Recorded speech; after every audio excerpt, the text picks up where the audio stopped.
শুধু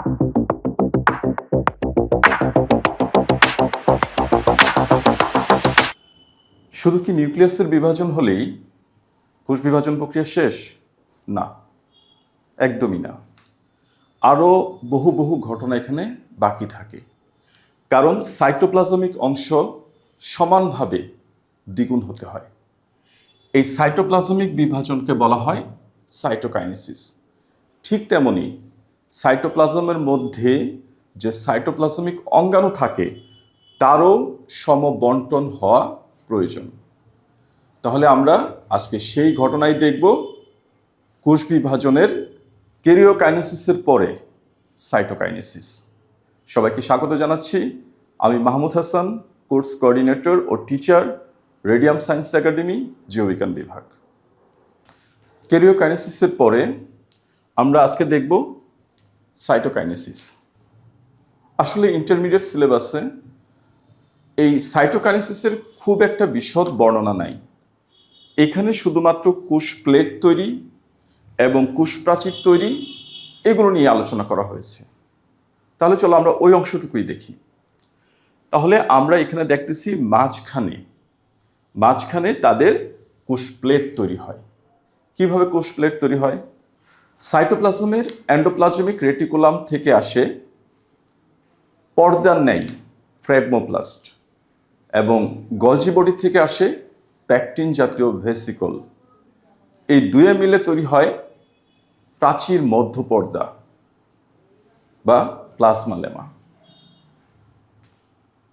এবং পরবর্তীতে তার চারপাশে এসে জমা হতে থাকে সেলুলোজ, হেমিসেলুলোজ, লিগনিন ইত্যাদি পদার্থ, এবং তারা একত্র মিলে তৈরি করে প্রাথমিক প্রাচীর, সেকেন্ডারি প্রাচীর, ক্ষেত্র বিশেষে টারশিয়ারি প্রাচীর। তাহলে চলো আমরা সেই প্রাচীর কিভাবে তৈরি হয় ওই অংশটুকু আগে দেখি। তাহলে আমরা কি দেখতেছি?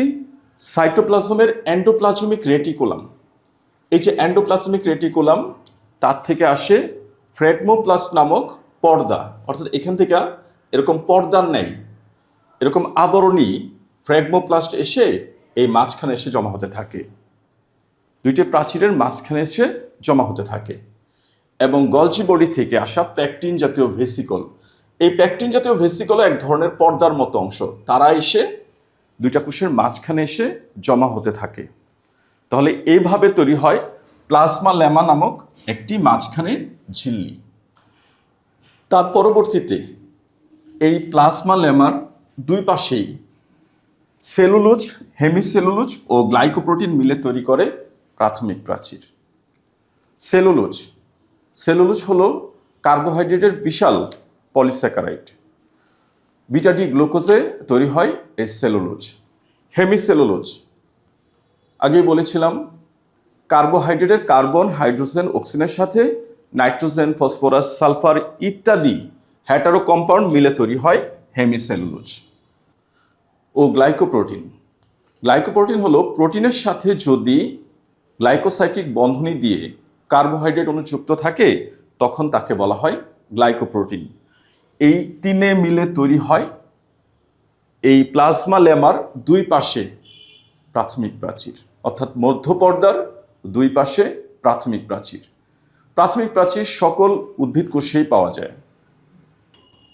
প্রাথমিক প্রাচীরের দুই পাশে সেলুলোজ ও লিগনিন জাতীয় পদার্থ, অর্থাৎ দুই পাশেই সেলুলোজ আর লিগনিন পদার্থ জমে জমে তৈরি হয় সেকেন্ডারি প্রাচীর।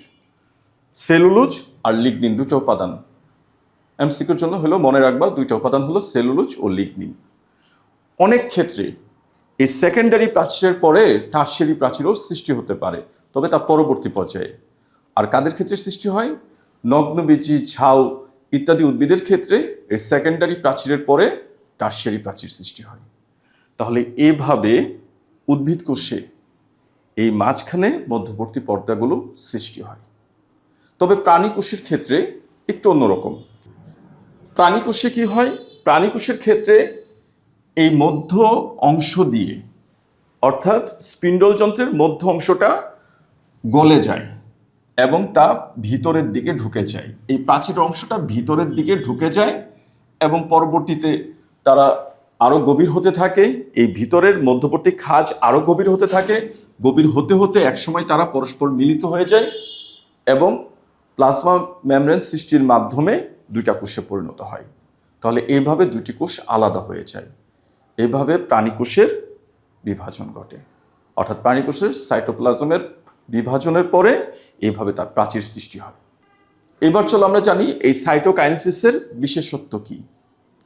যদি এমন হতো সাইটোকাইনেসিস ঘটলো না, তাহলে শুধুমাত্র নিউক্লিয়াসের বিভাজনই ঘটতে থাকবে।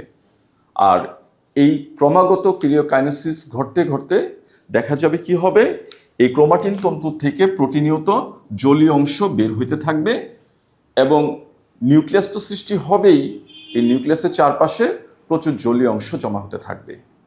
আর এই ধরনের ঘটনা আমরা ডাবের ভিতরে দেখি। ডাবের ভিতরে যে আমরা পানি পাই তা কিন্তু এই মুক্ত নিউক্লিয়াস বিভাজনের ফসল। তাহলে নিউক্লিয়াস বিভাজনে কিভাবে পানি সৃষ্টি হয় তোমরা নিশ্চয়ই বুঝতে পেরেছো। এই ক্রোমাটিন তন্তু থেকে জলীয় অংশ বিয়োজনের ফলে এইভাবে নিউক্লিয়াসের ভিতরে, নিউক্লিয়াসে তথা আশেপাশে জলীয় অংশ বৃদ্ধি পেতে থাকে। তাহলে এইভাবে যদি শুধুমাত্র নিউক্লিয়াসেরই বিভাজন হতো তাকে আমরা বলি শুধু ক্যারিওকাইনেসিস। আর এই ধরনের এক কোষে তখন দেখা যেত বহু সংখ্যক নিউক্লিয়াস থাকতো। এই বহু সংখ্যক নিউক্লিয়াসধারী কোষকে আমি আগেই বলেছিলাম, উদ্ভিদ কোষ হলে তাকে আমরা বলি সিনোসাইট, আর প্রাণী কোষ হলে তাকে আমরা বলি প্লাজমোডিয়াম। এই ধরনের বহু নিউক্লিয়াস বিশিষ্ট কোষ সাধারণত শৈবাল ও ছত্রাকের ক্ষেত্রে দেখা যায়। শৈবালের ক্ষেত্রে ভোচরিয়া, বট্রিডিয়াম ইত্যাদি বিভিন্ন শৈবালে এই ধরনের বহু সংখ্যক নিউক্লিয়াসধারী কোষ দেখা যায়। আর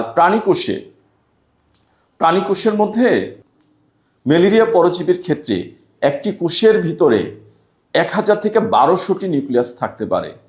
ম্যালেরিয়া পরজীবীর আমরা যখন আমাদের দেহে তার জীবনচক্র চলতে দেখব, তখন দেখব এক একটি কোষের ভিতরে, ম্যালেরিয়া পরজীবীর এক একটি কোষের ভিতরে সাইজন দশায় 1000 থেকে 1200টি নিউক্লিয়াস থাকে। তাহলে এই ধরনের বহু নিউক্লিয়াস বিশিষ্ট কোষকেই কিন্তু আমরা বলতেছি প্রাণীকোষ হলে তাকে আমরা বলি প্লাজমোডিয়াম। ম্যালেরিয়া পরজীবীর নামটি প্লাজমোডিয়াম কিন্তু ওইখান থেকে এসেছে। তাহলে এ হলো সাইটোপ্লাজমের বিভাজন তথা সাইটোকাইনেসিস।